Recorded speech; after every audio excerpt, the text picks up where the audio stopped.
quando o maior desafio da vida se torna o propósito para ajudar o próximo e a salvar também outras vidas. E é por isso que o programa Personalidades, nessa edição, conversa com Carlos Alberto Rezende, mais conhecido como Professor Carlão, biólogo, biomédico e também atleta transplantado. Obrigada pela sua participação com a gente, professor. Foi meu professor de biologia. Tenho muita honra de estar aqui com uma pessoa tão querida no estúdio, nessa edição do Personalidades, que vai compartilhar com a gente a história dele. Obrigada pela sua participação. Obrigado, Olívia. Obrigado ao programa, à TV da Assembleia por essa oportunidade. E em especial a você, porque nós temos um vínculo firmado em uma sala de aula, que é o grande poder transformador que nós precisamos nos dias de hoje e sempre. É uma honra estar aqui. Certo, e a gente vai comentar sobre a sua história, né? A gente vai fazer sua biografia, vai falar sobre o projeto, realmente sobre doação de sangue, sobre essa importância das pessoas se sensibilizarem a causas maiores. Mas eu gostaria de saber de você como é que é se tornar um educador e depois abraçar também uma causa, eu acredito que filantrópica também, né? Para poder motivar cada vez mais pessoas num trajeto de caridade, de sororidade, de integração e humanidade. Bacana a sua pergunta, porque de que maneira a gente acaba se integrando e fazendo com que algumas atitudes que a gente toma ao longo da vida, com o passar do tempo, você observa que todas eram interligadas. Eu comecei a trabalhar muito cedo quanto educador, com 17 para 18 anos, por uma questão de necessidade financeira, para auxiliar no sustento da minha família. E nunca imaginei na minha vida que seria professor. E surgiu a possibilidade de sala de aula para fazer um dinheirinho extra, para garantir uma renda. Eu falei, por que não?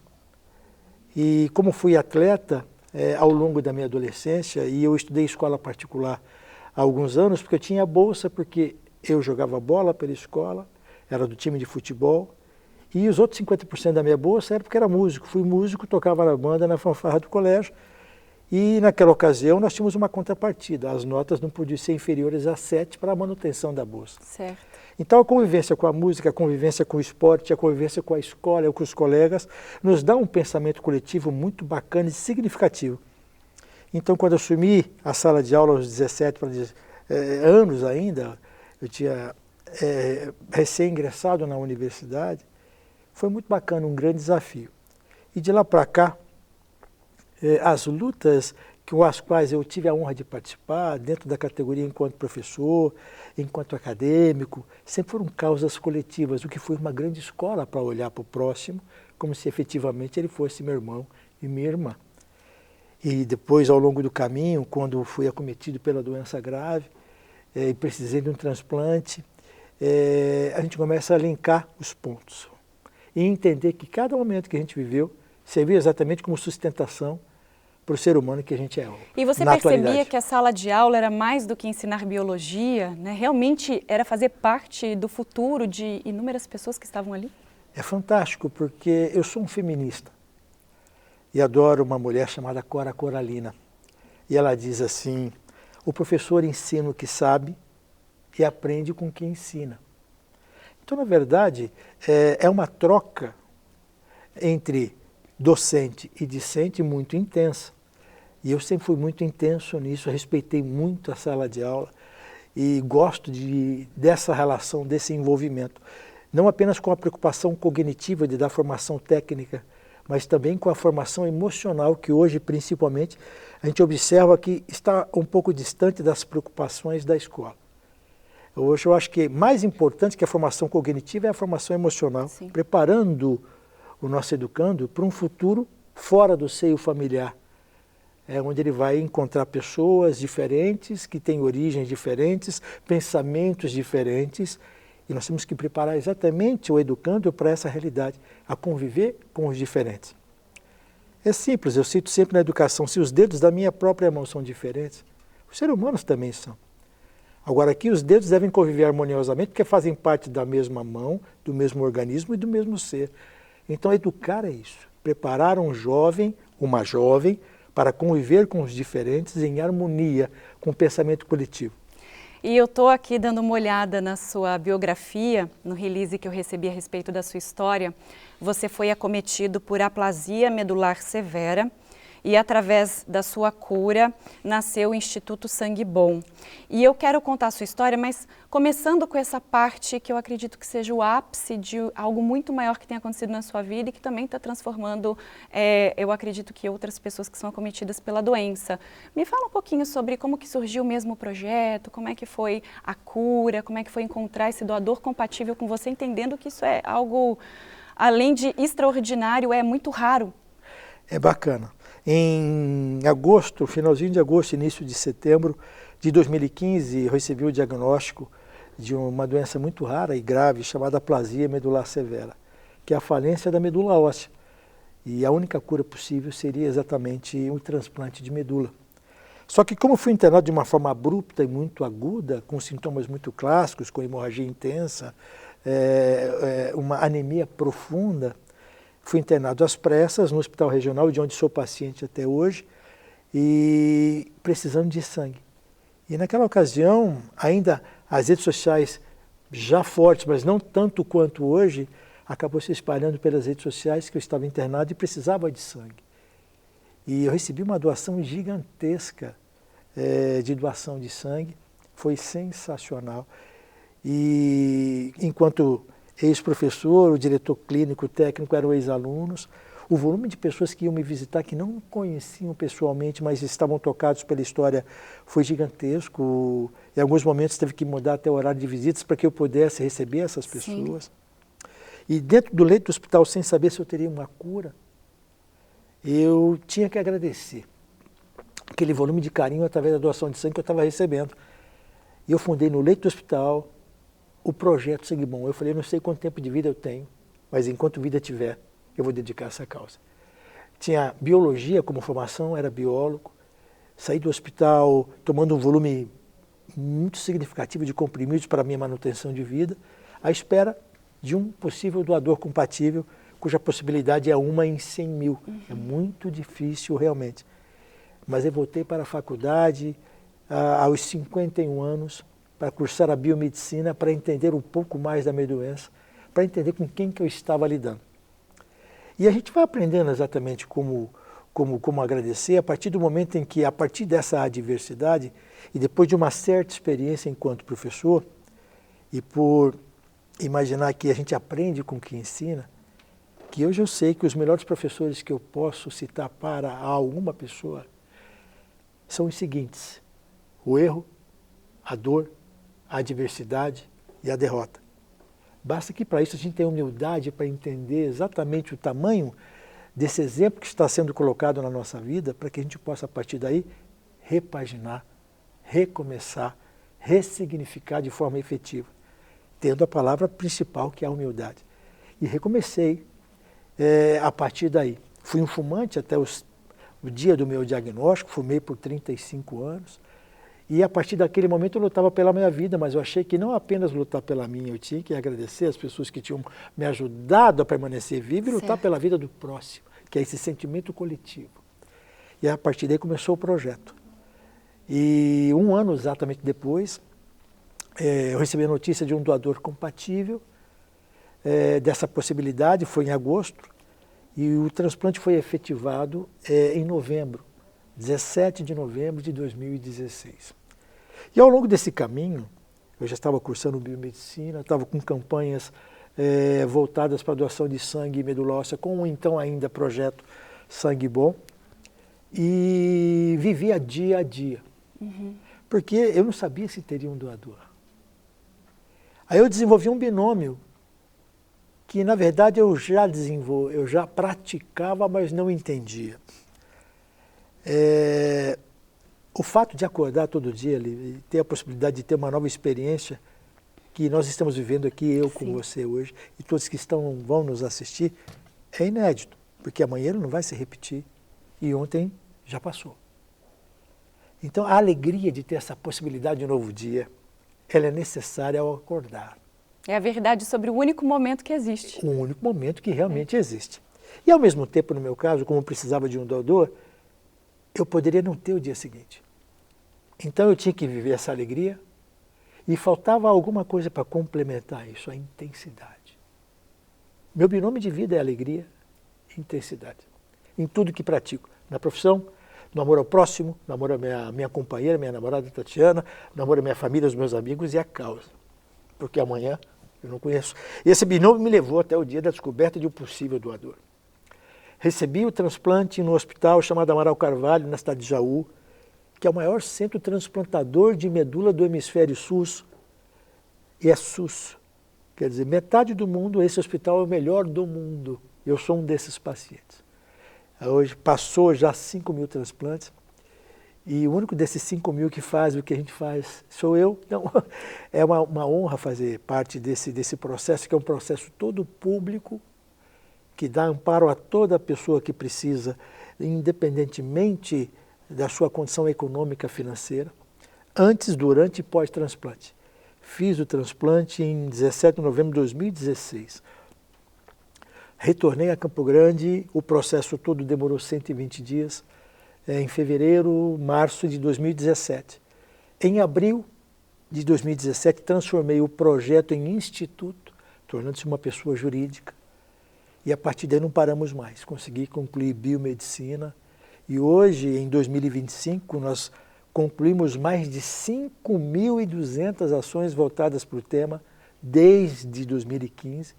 E agora, em 2025, nós fizemos em janeiro 46 ações com um projeto chamado Solidariedade Não Tira Férias.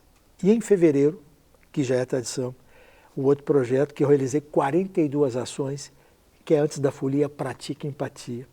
E agora, já em março, já estamos com Mulher Sangue Bom, estamos com Corações Conectados, com a juventude da Ordem de Molay e da Maçonaria, e entro com o Trote Solidário Sangue Bom em sua 8ª edição com todas as universidades.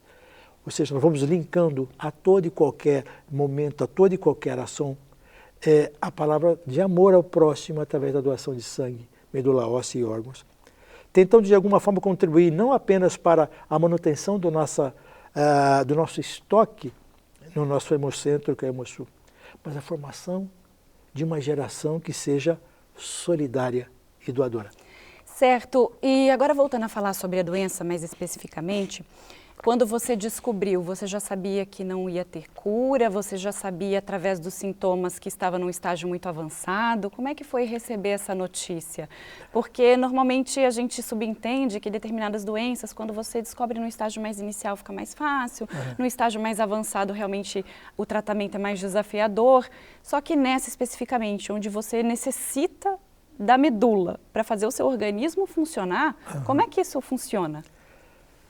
Quando eu recebi o diagnóstico, que foi me passado por uma ex-aluna, uma médica muito querida, por ser biólogo e pelos sintomas que eu vinha sentindo, eu já sabia que algo seria muito grave. E pela força dos sintomas, a intensa hemorragia, eu sabia que seria algo grave. E que, consequentemente, a cura também seria uma luta muito grande, mas ainda sem saber o diagnóstico definitivo. Quando eu recebi o diagnóstico, eu falei, bom, eu vou lutar pela vida, porque eu sempre encarei a vida de uma forma muito particular, sempre com um bom humor, muito apurado. Então, a primeira coisa que eu fiz foi chamar a minha namorada, que estávamos juntos há um ano, e ela chama Tatiana. Falei, Tati, o diagnóstico é esse. Eu vou precisar, a única cura possível é um transplante. E exatamente por ser o biólogo, entender um pouco do processo, mas ter ainda uma noção bem superficial, eu sabia que no meu seio familiar não teria um doador possível, minha família já com acima da idade possível para um doador. Eu sabia que iria para um banco e já tinha informação de que a possibilidade seria 1 em 100 mil. E eu chamei a Tatiana, falei, Tati, olha, nós somos juntos há um ano, e eu venho aqui dizer para você que você está livre de qualquer responsabilidade sobre isso, que você pode fazer e escolher o caminho que você quiser escolher, te dou essa liberdade. Você não precisa obrigatoriamente me acompanhar nessa luta, porque eu vou lutar veementemente e com muita vontade de viver, mas eu não quero que você seja obrigada a ficar ao meu lado nesse momento. E uma estatística que naquela ocasião, é igual a que é hoje. Em casos como esse, independentemente se homem ou se mulher doentes, o volume de separações chega a quase 90%. Tem quem está junto vive, né, a Quem jornada está junto vive. E ela falou assim, não, eu escolho ficar ao seu lado. Estamos juntos há 11 anos. Isso é muito bacana.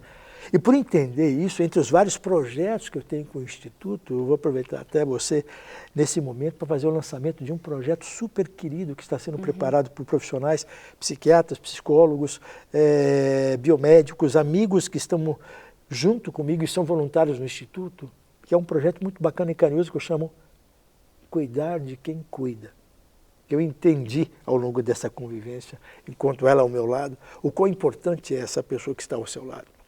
E ao mesmo tempo o quanto que ela necessita também de cuidados. Porque o doente, às vezes, como ele está realmente acometido por uma doença como eu estava, a gente pode achar que está tudo bem, mas estar ao lado, segurando a batuta no dia a dia de uma luta tão difícil e árdua, também faz com que essa pessoa que está ao nosso lado precise de cuidados. Então, a partir daí, a gente vai desenvolvendo e fui desenvolvendo várias técnicas e vários pensamentos, tendo essa companheira ao lado, né?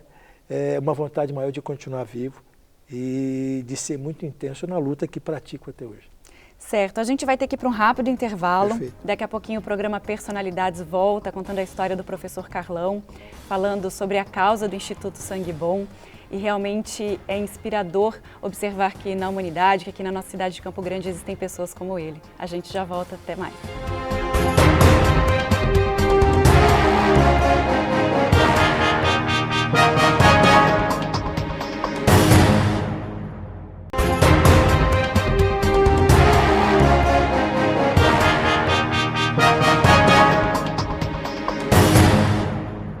O programa Personalidades está de volta, contando um pouco melhor a história do professor Carlão, que é presidente do Instituto Sangue Bom, uma causa muito nobre para a doação de sangue e também para dar suporte às pessoas com aplasia medular severa, contando e compartilhando os seus momentos aqui com a gente. Professor, a gente no intervalo estava falando sobre a importância de você se manter saudável no momento em que parecia que estava tudo perdido, né, por conta dessa raridade de possivelmente encontrar um doador compatível contigo a partir dessa doença.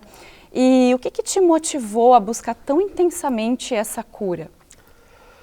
A gratidão pelo volume gigantesco de doações que eu recebi, de entender que a solidariedade efetivamente salva uma vida e quão simples é praticar esse pequeno gesto, e esse entendimento que recebi no seio da minha família de se incomodar com uma situação e uma condição desfavorável do meu amigo, do meu vizinho, da minha família e até mesmo de pessoas que eu não tenha conhecido, que é a empatia.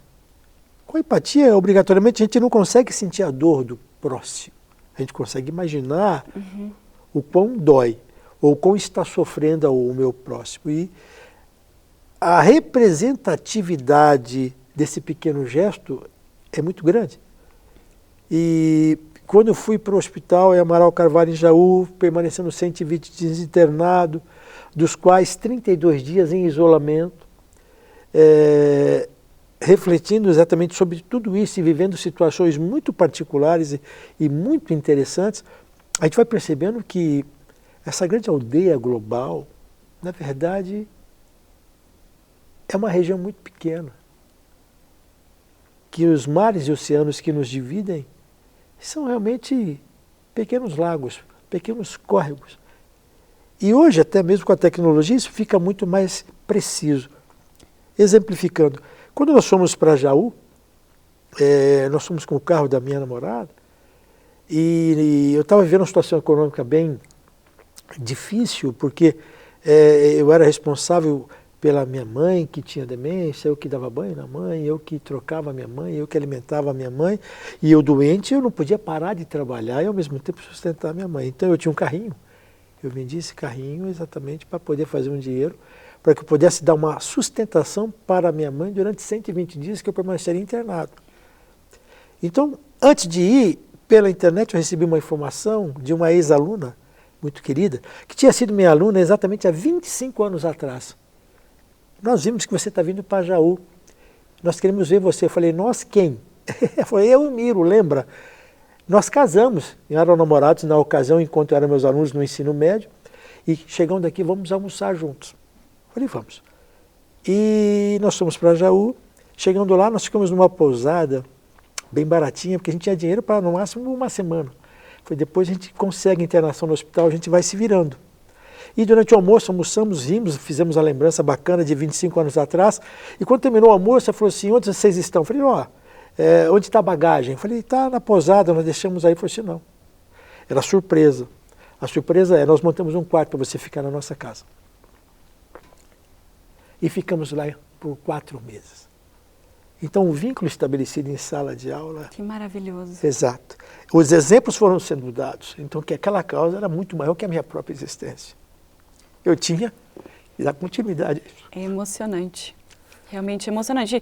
E eu, como ex-aluna, eu posso falar com toda certeza, né? A gente se lembra de figuras que são marcantes na vida, no processo educacional da gente, não apenas enquanto atividade fim, né? A gente aprender biologia, por exemplo, mas aquela pessoa que nos inspira a ser uma pessoa melhor, uma pessoa mais responsável, que nos faz pensar.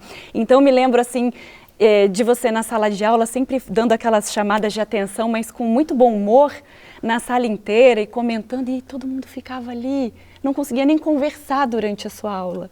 E eu posso dizer que eu comecei a gostar de biologia, não é porque minha mãe é bióloga, não, porque minha mãe é bióloga. Que legal. Mas por causa de você. Então a gente nunca esquece, né, de profissionais que são marcantes nesse processo de educação da gente. Eu acredito que você tenha conquistado muito isso dos seus ex-alunos, né? Essa lembrança e esse laço forte através da presença que você deixou em sala de aula.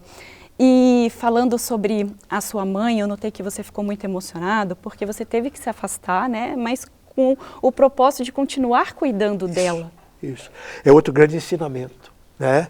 E que é dar um passo atrás no momento apropriado para que eu possa dar muitos passos depois desse recuo. Então a gente vai aprendendo todos os dias e eu posso hoje, com o Instituto, de alguma forma, retribuir isso. Ao longo desse período de interação, desses 32 dias em isolamento, eu vi 2 reportagens sobre os Jogos Mundiais para transplantados. E a minha companheira Tatiana é internada comigo, porque ela permanece internada o tempo todo. O transplantado fica ao lado do seu responsável o tempo todo. Ela é internada no quarto comigo. Eu vi a reportagem e falei, Tati, eu vou querer fazer esporte depois desse problema. E mulher sempre com a sua sabedoria gigantesca, ela, tá bom, meu amor, mas primeiro vamos sair daqui. E sair, e o esporte virou uma grande bandeira pós-transplante que a gente usa como uma ferramenta muito preciosa para falar de amor ao próximo. E fomos desenvolvendo várias formas de pensar de que maneira eu posso chegar. Hoje o Instituto é uma realidade, o Instituto é bastante efetivo. Celebro hoje aqui com você, no nosso estado vizinho, Mato Grosso, a apresentação de um projeto que é um Estatuto do Transplantado brasileiro, que nós escrevemos e apresentamos no Congresso Nacional. Mas independentemente do Congresso, estamos fazendo essa campanha no país, aprovando esse estatuto em todas as unidades federativas. E eu sou responsável pela região centro-oeste no Brasil. Então já aprovamos no Mato Grosso, já vou encaminhar aqui na Assembleia de Mato Grosso do Sul, já estou negociando com a Assembleia em Goiás e no Distrito Federal. Então são pequenas conquistas que são realmente significativas. É entender e o olhar coletivo. É você plantar e os frutos desse plantio não serão colhidos por você. É olhar para o próximo. E essa é a grande, vamos dizer assim, novidade que o Instituto traz. Nós conseguimos fazer um volume gigantesco de ações, com parcerias, com cumplicidade, com solidariedade, salvando vidas imediatamente, conseguindo de alguma forma colaborar muito efetivamente para o abastecimento do nosso banco de sangue, mas formando e deixando uma sementinha no coração de cada pessoa que tem acesso da importância que é esse pequeno gesto. E é muito significativo. E hoje, enquanto atleta transplantado, eu tenho 60 anos, completo 61 agora em junho. A minha vida mudou aos 52. como atleta transplantado, nesse período de 52 a 60 anos, eu conheci a Europa, eu conheci a América do Norte e estou conhecendo a América do Sul como atleta transplantado. Então, quando as pessoas vêm conversar, está tarde. Jamais. Não está tarde, é a hora. Eu estou até observando aqui no seu release, né? A gente tem uma série de competições, inclusive você como medalhista, Jogos Brasileiros para transplantados, Jogos Americanos para transplantados, Latino-Americanos, Mundiais, Copa Brasil de Atletismo, Master, né? Esses que você conseguiu se tornar medalhista, mas tem tantas outras modalidades que também abrangem aí. Tem. Hoje atletas. eu faço, enquanto atleta transplantado, uma competição por mês fora do nosso estado. Geralmente chamado por empresas, por prefeituras, governos de estado. Então eu incluo palestra, campanha de doação de sangue e medula óssea e finalizo com a corrida, para fechar o ciclo. E como é que o Instituto sobrevive? O Instituto hoje é uma pessoa jurídica estabelecida, regular, ativa. E agora que nós estamos começando a escrever emendas para buscar recurso, para que a gente possa ampliar essas ações. Eu estabeleço parcerias com as empresas, seja grande porte, pequeno porte, para um determinado evento. Um dos produtos, por exemplo, é a Corrida Sangue Bom. Nós estamos na 8ª edição. Hoje já é a corrida mais tradicional de Campo Grande, que tem maior número de ações. E ela tem características. Primeiro, o preço é acessível. Uhum. Segundo, eu dou 100% do que é o recado. Eu dou metade para o Hospital de Câncer do Alfredo Abrão e a outra metade vai para a PAI de Campo Grande. E todo o custo eu absorvo com o Instituto. Mas como eu não tenho fonte nem renda, eu busco patrocínio para fazer o pagamento desse custo, de toda a estrutura que é necessária para se fazer a corrida. Os troféus, as medalhas, a camiseta, os kits, palco, o som, visando exatamente pagar todo esse custo com os apoios para que sobre mais na renda líquida eu possa destinar. Certo. E dessa forma a gente faz com as campanhas. Eu tenho Sangue Bom na escola, hoje eu tenho uma parceria privada, eu não sei se eu posso falar o parceiro, pode, com o Sicredi, que vai me levar para dentro das escolas, que é o Sicredi Sangue Bom nas escolas. Nós elaboramos um material, um panfleto com as informações básicas e uma apostila virtual. Nós vamos dar treinamento para os profissionais de educação, para os servidores da escola e para os alunos e também para a APM, sobre a importância da doação de sangue. E como é que foi fazer essa transição, por exemplo, assim, com toda a sua experiência como educador, né, dentro de sala de aula, vir para esse lado mais político, mais articulador, administrativo, para conseguir... Porque hoje é tudo muito fluido, né? Conforme você vai contando para a gente observa que já existe um mecanismo, um sistema meio que já está funcionando, já existe uma tradição. Mas como foi começar a pedir esses apoios, a chegar até os parlamentares, chegar de repente até essas câmaras municipais, as assembleias legislativas, as empresas? Não é uma tarefa fácil, Lê. Você empunhar uma bandeira, como eu empunho uma bandeira da vida. Por incrível que pareça, você agrada e desagrada. Mas como a causa é maior que a minha existência, eu absorvo isso naturalmente, porque a cada projeto que eu sonho, eu estou imaginando quem está na ponta precisando. Eu tenho que chegar lá, eu tenho que chegar lá. Com o projeto. E a gente tem conseguido isso. Temos Sangue Bom nas escolas, Sangue Bom nos hospitais, Páscoa Sangue Bom, Natal Sangue Bom, ou seja, um grande número, um volume intenso de ações com parceiros. Tem que se ter uma dinâmica muito forte, tem que se ter uma vontade muito grande. Mas como eu vivi aquele momento da grande adversidade, em que era a vida e a morte, isso é muito pequeno. E eu tenho vários ensinamentos. Um deles, quando eu fiquei doente naquela situação, eu vivi algo que as pessoas, a gente vê muitas pessoas falarem, daqueles que você mais espera, você tem menos. E daqueles que você nem espera, você tem muito. E eu vivi isso na pele. Eu tive a grande sorte de ser professor por muitos anos, ter alunos e alunas brilhantes como você, de ter um carinho, uma receptividade, onde quer que a gente vá, a gente consegue falar sobre isso, isso abre muitas portas. isso faz com que a dinâmica do meu trabalho seja mais leve. Sim. Porque eu não enxergo o não e a porta fechada como uma negativa. Ele se torna um desafio. Eu falei, eu vou vencer esse desafio. É aí que o esporte faz muito para todos nós. E hoje, como o esporte foi renegado a segundo plano, nós não temos mais educação física obrigatória nas escolas, o que é uma bandeira gigante do Instituto.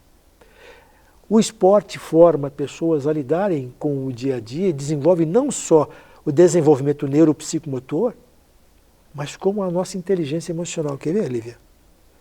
O esporte coletivo nos ensina a trabalhar em grupo, que nós fazemos parte de um grupo e que não somos isoladamente, e nem toda experiência que eu vivo é exclusiva. E cada um de vocês desempenha um papel e quando a vitória acontece, ela é coletiva, da mesma forma que a derrota é coletiva. Com o esporte, eu aprendo a, quando termina a competição, a abraçar o vencedor e não querer ou desejar mal a ele. O meu interesse é vencê-lo, mas de forma leal, também ensina a lealdade. No esporte individual, que é o que eu pratico, o atletismo, você aprende a superar seu próprio limite. Porque você não está distribuindo com ninguém a responsabilidade daquela competição, apenas você com você mesmo. E quando numa corrida você perde, chega em segundo ou terceiro, qual é o seu objetivo? Primeiro chegar, segundo abraçar o vencedor, falar assim, na próxima eu vou vencer você, com lealdade, com determinação, com crescimento, sem a palavra ódio envolvida em qualquer momento dessa, sabe, desse conjunto de volumes de ações que te educam, que te conduzem para um mundo melhor. E o esporte tem que ser colocado para falar de doação de medula óssea, doação de sangue, doação de órgãos, porque ele complementa tudo isso. Por isso que quando eu viajo, eu faço corrida obrigatoriamente para fechar o ciclo. E a qualidade de vida, porque eu sou um homem sexagenário. E eu tenho uma dúvida, agora é uma dúvida pessoal. Eu lembro que eu ainda repórter, né, de rua, numa ação no centro da cidade de doação de sangue, me cadastrei lá na Rede Redome, tenho até a carteirinha. Que legal. E desde então, 15 anos, 16 anos se passaram, eu fico sempre me questionando, quando será que vão me ligar? Quando será que, né, vai ter alguém compatível para eu poder ajudar? Como é que funciona essa questão? É muito bacana, o sistema é perfeito. E isso a leitura que você deve fazer, o quão difícil é encontrar alguém compatível. Hoje, para se fazer o cadastro, você tem que ter entre 18 e 35 anos. Quando você fez, era entre 18 e 55 anos. Sim, eu possivelmente fiz com 22 ou 23 anos. O que é tão importante quanto o cadastro, que é, você se dirigiu ao Hemosul com um documento oficial só. Se você tem entre 18 e 35, estender o braço, vai ser colhida uma pequena amostra. Dessa pequena amostra é feito o exame que permanece como seu cadastro. Ótimo. Se você mudar de endereço, se você trocar o seu telefone, se você alterar o seu e-mail, eu tenho que ir lá fazer um novo cadastro? Não. Pelo seu próprio telefone você entra em Redome. Lá tem atualização de cadastro. Você atualiza seu e-mail, seu telefone, seu endereço. E é tão importante quanto o cadastro, porque em várias situações existia compatibilidade e não encontrou o doador porque ele não atualizou o cadastro. Sim. Em outras situações, graças à atualização do cadastro, se encontrou o doador. Hoje é entre 18 e 35 anos. E esse sentimento é muito, às vezes, diminuído pelo grande mito sobre a doação de medula. O grande mito é, as pessoas associam medula óssea com medula espinhal. A medula espinhal é do sistema nervoso central e é protegida pela coluna vertebral, sistema nervoso. A medula óssea é o que nós chamamos popularmente de tutano. Portanto, todos os ossos do corpo têm no seu miolinho uma medula, que é responsável pela produção do nosso sangue. Com o nosso envelhecimento, da mesma forma que no gado bovino, nos ossos longos, que no meu caso não são tão longos, braços e pernas, essa medula que é vermelha e produz sangue vai acumulando gordura. Ela perde a função de produzir sangue, que fica restrita a alguns órgãos, que são ossos achatados. E o principal deles é a bacia, o osso ilíaco. É de lá que se retira a medula quando se faz a punção óssea, com agulha não usa bisturi, não faz corte. Então não passa nem perto da coluna vertebral, não existe risco nenhum de ficar paraplégico, de ter alguma lesão. E existe um outro procedimento que é a férise, certo? Sim. Que você doa a medula estendendo o braço para que seu sangue seja colhido. Seu sangue sai do braço, passa por uma máquina e volta para o outro braço. Pronto, doa a medula. Então primeiro a gente tem que tirar esse grande mito, para estimular o gesto solidário que salvou a minha vida. Né? Então, para quem está nos assistindo, se você já tem o cadastro, procura lá Redome, vai em atualização de cadastro, você não precisa colher uma nova amostra e confere se os seus dados estão atualizados. Você vai ver lá se você está ativo ou não. Pelo telefone, é tão importante quanto o cadastro. Interessante a gente desmistificar isso também, para que as pessoas elas possam doar. E a biomedicina veio na sua vida depois da doença também, por quê? Como eu disse no início, quando eu recebi o diagnóstico, eu era biólogo, mas eu resolvi estudar biomedicina para entender um pouco mais da minha doença, para conhecer exatamente mais, com detalhes, o grande desafio que eu tinha que lutar para vencer. Isso vem com o esporte. A razão pela qual hoje o esporte é fundamental, eu repito, uma bandeira enorme que eu levanto é o retorno da educação física, é obrigatória em todas as escolas. Porque hoje nós temos crianças com sobrepeso, e pré-adolescentes e adultos, com depressão, com ansiedade, exatamente por não terem essa possibilidade. Mas nós temos as escolinhas. As escolinhas têm um papel único exclusivamente de te ensinar futebol, voleibol, não tem o apelo pedagógico. Então, junto à sua formação técnica na área escolhida, tem que se ter a formação pedagógica, que contribui e vai contribuindo com as famílias. É uma bandeira do Instituto, tanto que eu tenho um time de atletismo sangue bom. Do sub-14 ao atletismo master. Durante o ano de 2024, que foi o nosso primeiro ano, nós chegamos a todos os pódios com crianças vulneráveis que nunca tinham entrado numa pista de atletismo. Há 2 semanas, nos sagramos campeões femininos do torneio sul-mato-grossense Loterias Caixa de atletismo sub-23. E Master, eu também participo da equipe. Ano passado, em outubro de 2024, no Troféu Brasil em Brasília, nós ficamos em 6º lugar como equipe no Brasil. E em novembro nós fomos para o Taça Brasil em Bragança Paulista, eu competi.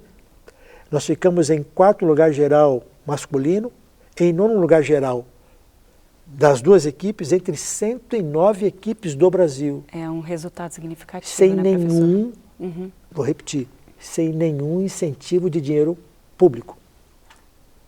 Não temos incentivo nem apoio do governo do estado, nem temos apoio da prefeitura. Apenas com parcerias. E o esporte é transformador. Quando a gente observa essas crianças do sub-14 de escolas públicas vulneráveis retornarem para a escola com uma medalhinha no peito, você não sabe a alegria das crianças que estão em torno recebem, aquela que está sendo premiada pelo seu esforço através do esporte. Nós já estamos transformando vidas e o Instituto vai muito maior que isso. Esse é o nosso objetivo. Porque eu quero formar uma nação cidadã. E entre elas, cidadã, está a palavra solidária. O meu sonho é transformar a minha cidade e o meu estado em um estado efetivamente solidário. E qual é a marca dessa solidariedade? É a doação de sangue. E para você entender, de repente, o sangue é tão importante e tão simples de se entender, que é o que nós precisamos hoje em dia. Por isso o sangue bom na escola hoje. Nós precisamos muito mais do que dar formação cognitiva, ensinar a matemática, a física, a química, a biologia, o português. Na verdade é até um desafio, é reensinar a viver em grupo. É reensinar a conviver com as diferenças. Aí está respeito ao próximo, amor ao próximo. E a doação é a palavra-chave para que eu possa fazer com que as pessoas possam viver e conviver com a principal característica do povo brasileiro, que é a alegria. Certo, professor Carlão, eu quero agradecer muito a sua participação com a gente aqui no programa Personalidades. Eu já te admirava e eu tenho certeza que eu te admiro ainda mais, e você com a sua legião de admiradores e pessoas que abraçam a causa e são favoráveis ao esporte, à solidariedade, vão poder abraçar mais ainda essa causa. Então, para a gente finalizar, me diz como ajudar o Instituto Sangue Bom, para quem está nos assistindo, para quem quer também se tornar um parceiro. Bacana. Nós temos a página na internet, @Instituto Sangue Bom. Acompanha nossas ações, nossos trabalhos e manda um recadinho para a gente. Nós temos uma legião que vem crescendo de voluntários em vários projetos, cada um ajuda como pode. E eu queria deixar uma mensagem muito importante, sabe, Lívia, e rápida. O porquê o sangue, eu chamo de boa nova para esse reestabelecimento das relações entre os seres humanos. O meu sangue é igual ao seu, filha. É igual de todos que estão nos assistindo. É igual a todos da espécie humana. E particularmente nesse momento que vivemos, eu digo que o sangue de um ucraniano é igual ao sangue de um russo.